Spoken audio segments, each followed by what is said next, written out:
I've got it. Yeah, I've got it. Did you get it? I got it. The purpose of all this, with this coronavirus thing, the purpose of all this lockdown, shutdown, containment, social distancing, shelter in place, stay home, work safe, whatever they're doing to lock up regular people. The purpose of all of it is to maintain the integrity of the healthcare systems. That's its only purpose. And as always, it's not to preserve it for us regular people. It's to preserve it for the 1%ers. Because there aren't enough private hospitals that could treat all the rich and famous if they were to come down, if a significant amount of them were to come down with this coronavirus. As always, you know, they would have to go to trauma hospitals and so on and so forth, and they know the hospitals that are capable and prepared to deal with this. And so, you know, let's lock up the rest of the folks, control access. And you look here in the United States, well, first of all, I should say that this thing started, some would say, way back in November or even sooner than that. Cases start popping up. I don't know where, but China became ground zero. We started talking about it in the media way back in January. And one thing that stands out is that our power that be sat on their hands. They didn't do anything. There was no preparation made here in the United States for this virus. No preparation at all. And now they're having the so-called knee-jerk reaction now that it's out there in the wild, in the public. And they're recognizing that it can't be hidden anymore. They can't control access to the healthcare system for those that come down with the virus. Now the panic has set in, and you know, they're having all these knee-jerk reaction to it. Social distancing is not a solution at all. It's not even, as a matter of fact, it could exacerbate the whole situation. Because you're saying, you know, people should be locked up in their homes, not knowing who has it or who doesn't. So the potential is there, the real potential is there, that people who already has the virus would be locked up in their home with other healthy people and pass it on. But it's not a big deal because it's about control. It's about control. It's always been about control and protecting the rich and famous and their status and position, because as always they come first. If you look at it from the rich all the way down to the poor, and the poorest of the poorest are the homeless, look at the concern and the care and the provision for them. Nobody cares about the homeless, and I see them. You know, I'm an Uber driver. I see them. They're just hanging out. They don't know nothing about any social distancing. You know, they just hang out like they usually do. Crowded, wherever, sleep wherever, lay down wherever, you know. Social distancing, it's unnatural. You know, it's unnatural. It's not even a valid solution. It's just a control mechanism, or an effort to control mechanism. I've been to the Walmarts. I've been to H-E-B. Lines stretch around the building. You know, people lined up trying to get in the... They're not practicing any social distancing of 6 feet. I go to Walmart. Wherever I go, I've been to the park. You know, I don't see anybody practicing any social distancing because it's unnatural. It's not a natural thing that you tend to do.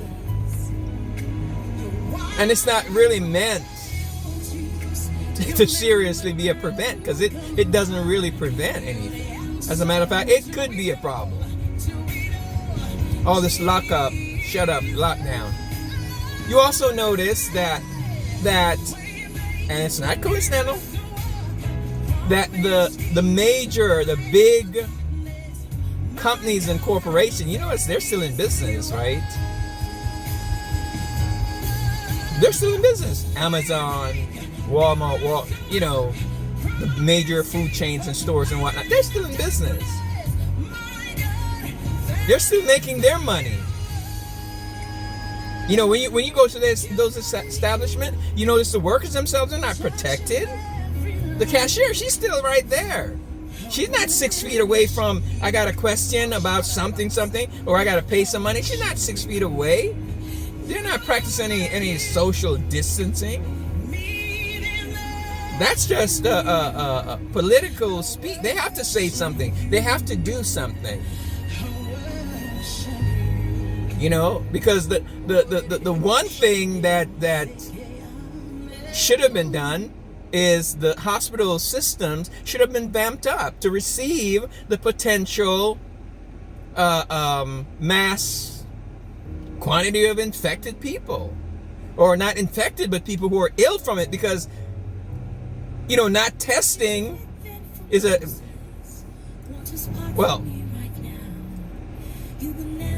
because the power that be wants to control they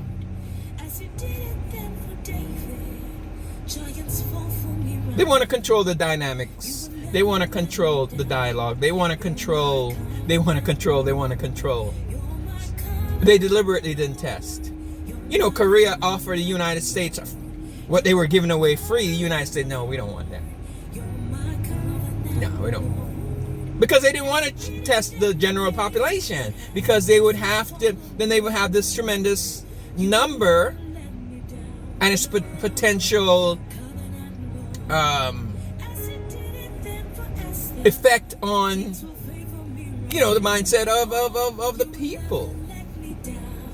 They say, oh, there's a 10 million people infected with it, so they deliberately didn't want to test. Everything was all about control. And even now that they're testing, because they realized that testing wasn't the problem. Testing or no test wasn't the problem. The real problem was having the healthcare system prepared to receive all these regular folks that were gonna potentially get sick. That was the only problem. Because they can't control, they don't know who was infected. All these people that they're testing now and finding out that they have the virus, they already had the virus. There's nothing they could do about it. If you have the virus, there's nothing they can do about it. Whether they know or they don't know, the only thing that's left to happen is for time to tell who gets sick or not. So this count is like, the general population of the United States, 400. So let's see what we can do to, facilitate 400 people coming down sick. That's a top, the peak of what they should look at in preparing the hospital system to receive folks. Instead of talking about no this, no that, no whatever, stay away, stay home. It's just a typical. There's nothing different about this. I got it. They were just trying to protect the hospital system for themselves, to make sure that, because there are more common folks than there are rich and famous, and if all the common folks occupy all the beds and all the respirators, they won't have any. They thought they had it,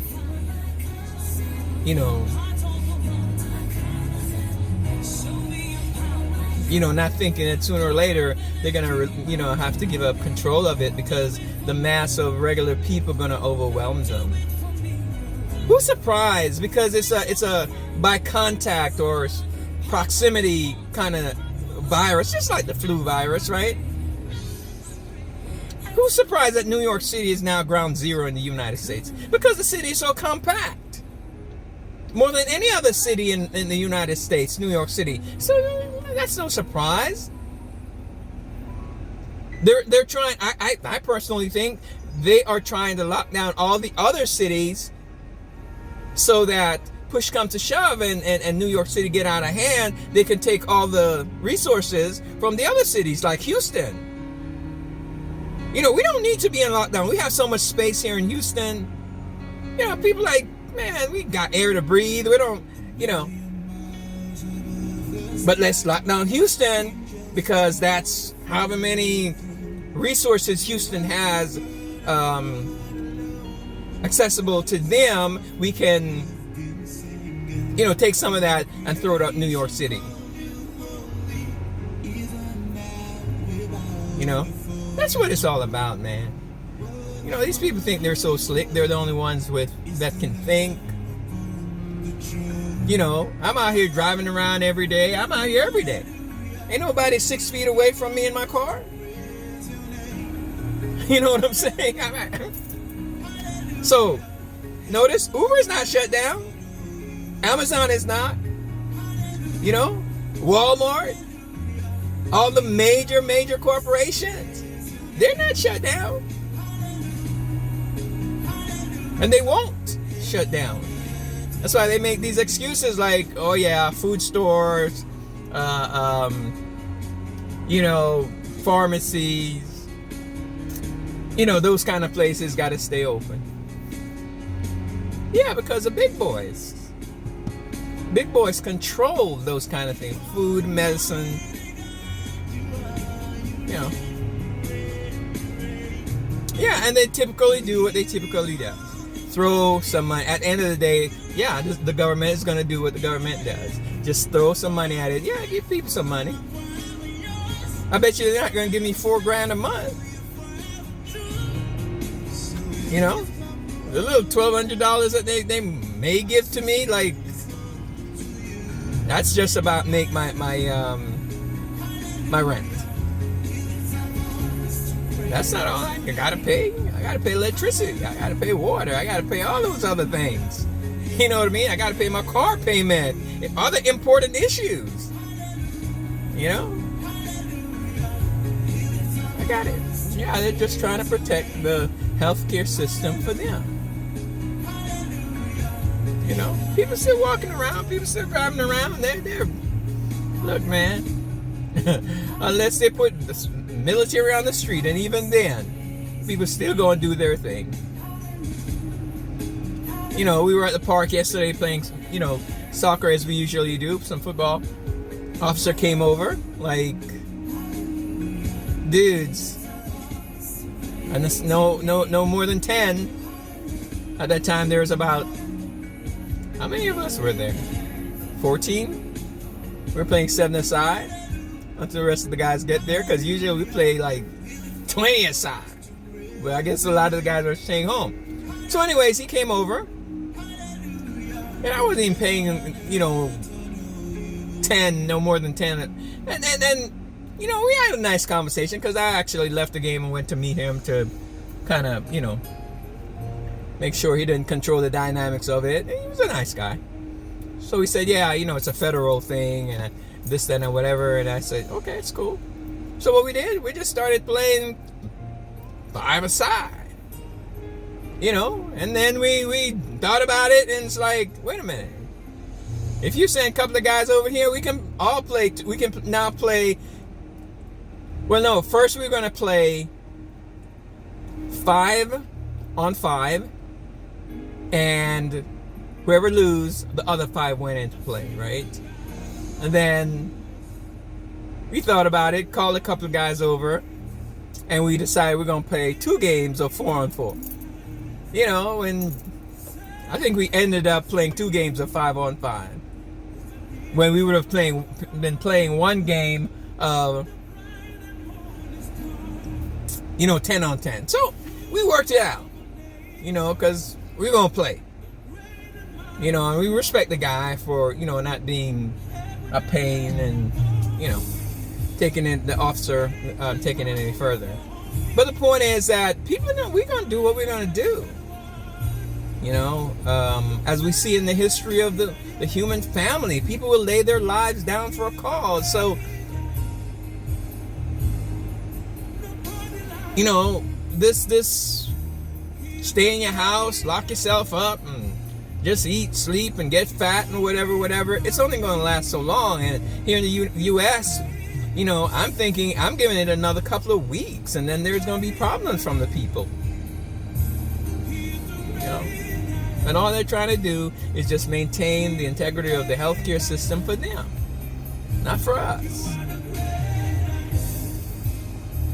You know,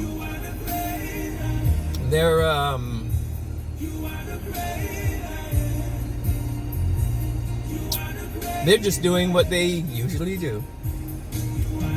The rich and the famous, those who can afford it, comes first. And poor folks are the bottom feeders.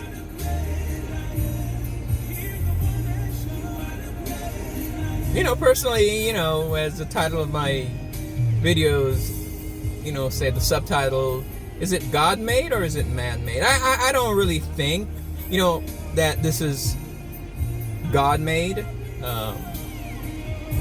You know, I don't personally think so. I mean, God had used, you know, illnesses, diseases, pestilence, and whatnot to punish mankind for their sin. But I don't think in this case, you know, it is. And that's just a personal thing. I don't really think this is from God. Is God standing by and just letting it have its way and its course? Yes, he is.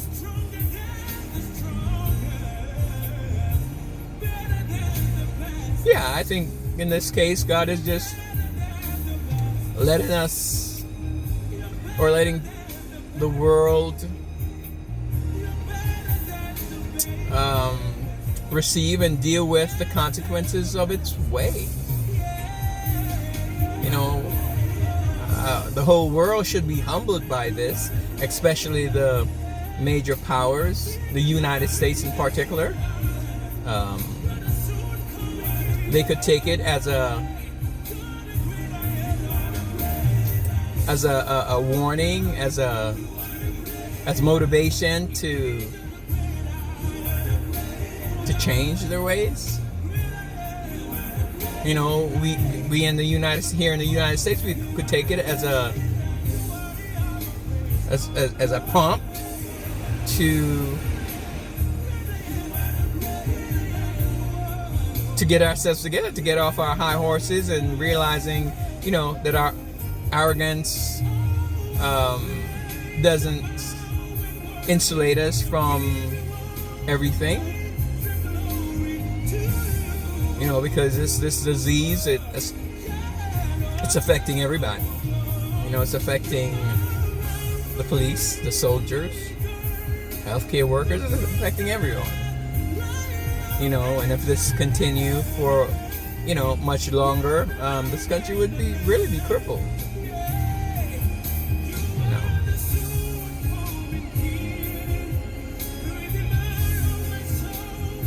But again, for those of us who trust the Lord, it's not a problem.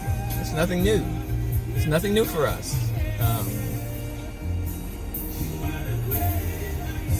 God is still in control, and we still trust the Lord, and you know, that's why I'm still out here just doing my due. You know, just doing what I do. You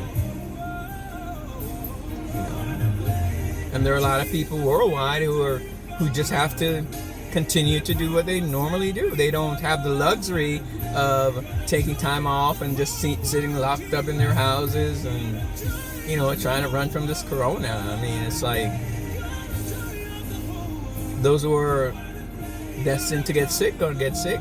Those who are destined to die are gonna die. Because at the end of the day, life and death is in the hand of Jesus Christ. You know, it's not in our medicine, it's not in our respirators, it's not in, you know, our food lines, it's not in man's hands.